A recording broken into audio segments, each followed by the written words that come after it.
ఇప్పుడు ఇక మనకు టమాటా అని ఒకటి కాశీ టమాటా అని తెప్పించిన ఇది.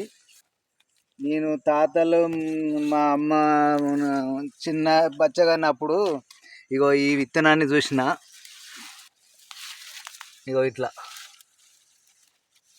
ఇప్పుడు మనం వీటి కొరకు పిండి పోసి అవసరమే లేదు. ఇక మనం పెంట ఇట్లా ఈ పెంటను ఈ సాళ్ళ పొంటి ఇట్లా వేసినాం వాడికి అయితే ఈ పెంటతోటే మనకు ఈ కాయలు వాడుకుంటా వెనకట ఎట్లా పండించినామో ఇప్పుడు ఇది చూసిన వాళ్ళందరూ గుర్తుకు తెచ్చుకోవాలి.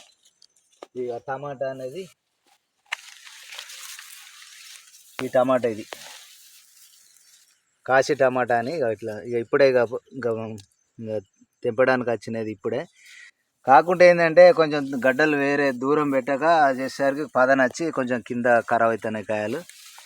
ఇది ఇంత మనం కెమికల్ దాంట్లో కూడా ఇంకో ఇట్లా వండాయి అనుకో, కాయలు పడాయి అనుకో, ఇట్లా ఇంత బ్రహ్మాండంగా పడుతున్నాయి.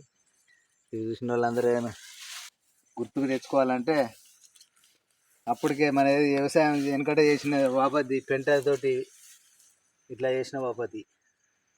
ఇది ఒక్కొక్కటి అంటే పావు కిలో, ఈ రెండు కలిసి అర కిలో ఉంటాయి బాధలు. మనం పిండి తాలితేనే మందు కొడితేనే అవుతుందని ఏం లేదు. దీనికి ఒక్కటేసారి ఏది దశపర్ణి కషాయం కొట్టినాక తర్వాత కొంచెం ఎన్నో ఒకటి పురుగు కనబడితే ఏది అగ్నాస్త్రం కొట్టినాం. అప్పుడు వరకు తయారు చేసిన అగ్నాస్త్రం కొట్టాగానే ఇంత అయింది. కానీ ఇప్పటి వరకు దీంట్లో ఒక్క పురుగు పచ్చ పురుగు అన్నది మాత్రం నాకు కనబడుతుంది. తిన్నారు కానీ ఇక్కడ చెట్లు పాతి ఏది ఇంత ఎత్తు పెరిగినాయి టమాటా. ఇది పెరిగిందని ఇట్లా పెడితే ఉన్నది ఇగో కాయలు పడ్డాయి.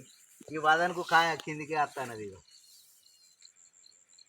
ఈ వదనకు చిన్న కాయలు అయితేనో మనం కెమికల్తో అది అయితేనో చిన్న కాయలు పెట్టుకుంటాం, అది అవుతుంది. ఈ పెద్ద విత్తనం అయ్యేసరికి ఇగో ఇప్పుడు ఈ రెండు కలిసి ఇప్పుడు 30 కిలో అయ్యేటట్టున్నాయి. మొత్తం ఇట్లా కట్టిన ఇక ఇది కట్టడానికైనా కిందికే జారుతాను. ఈ కట్టలు కట్టినా కూడా ఇంత హైట్ పెరుగుతుంది అనుకోలేదు టమాటా. ఇప్పుడు ఇదేమో నా అంత హైట్ ఉన్నది. ఇంకా ఇక్కడ మొదలకి ఇక్కడ ఉన్నది. ఇంకా మొత్తం ఇటు వచ్చినాక ఆడితే ఇంత ఎత్తు పెరిగేది. బాగా బ్రహ్మాండంగా వచ్చింది నా వరకు అయితే అనుకుంటాను. ఇక మీరే కూడా ఈ వీడియోలో చూడండి ఈ కాసిన టమాటాలు ఎట్టున్నాయని.